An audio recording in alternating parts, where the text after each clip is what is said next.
Hello అండి. So cervix cancer మనకి diagnose అయింది, కన్ఫర్మ్ అయింది. సో స్టేజింగ్ ఇన్వెస్టిగేషన్స్ చేసాం. సో ఏ స్టేజ్లో ఉంది అనేది మనం కనుక్కుంటాము.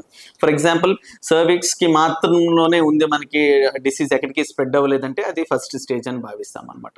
Second stage, so uterus and సర్విక్స్కి దాటి కొంచెం కిందకి అప్పర్ వెజైనా దాకా మనకి డిసీజ్ వచ్చినట్టయితే దట్ ఈస్ సెకండ్ స్టేజ్. ఇంకొంచెం స్ప్రెడ్ అయింది, స్టేజ్ 3 అంటే పెల్విక్ సైడ్ వాల్స్ అంటాము. సో పెల్విక్ క్యావిటీలో చిట్ట చివరి దాకా మనకి క్యాన్సర్ స్ప్రెడ్ అయినా, లేకపోతే లోవర్ పార్ట్ ఆఫ్ వెజైనాకి వచ్చినా, లేకపోతే సరౌండింగ్ లింఫ్ నోట్స్ ఏమన్నా పాజిటివ్ వచ్చినా దట్ ఈస్ స్టేజ్ 3.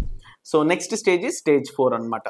సో ఇవి కాకుండా other organs, near by other organs such as bowel అంటే ఇంటెస్టైన్స్ కి పక్కన ఉన్న రెక్టమ్ కి కానీ ఇంటెస్టైన్ కి కానీ స్ప్రెడ్ అయినా, లేకపోతే ఆ పక్కన ఉన్న యూరిన్ బ్లాడర్, యూరిన్ సంచికి స్ప్రెడ్ అయినా అప్పుడప్పుడు, లేదంటే డిస్టెంట్ మెటాస్టాసిస్ దూరంగా ఉన్న ఆర్గన్స్ కి ఏమన్నా, ఫర్ ఎగ్జాంపుల్ లంగ్ కానీ లివర్ కి కానీ లేకపోతే బోన్స్ కానీ స్ప్రెడ్ ఉంటే దట్ ఈస్ స్టేజ్ 4.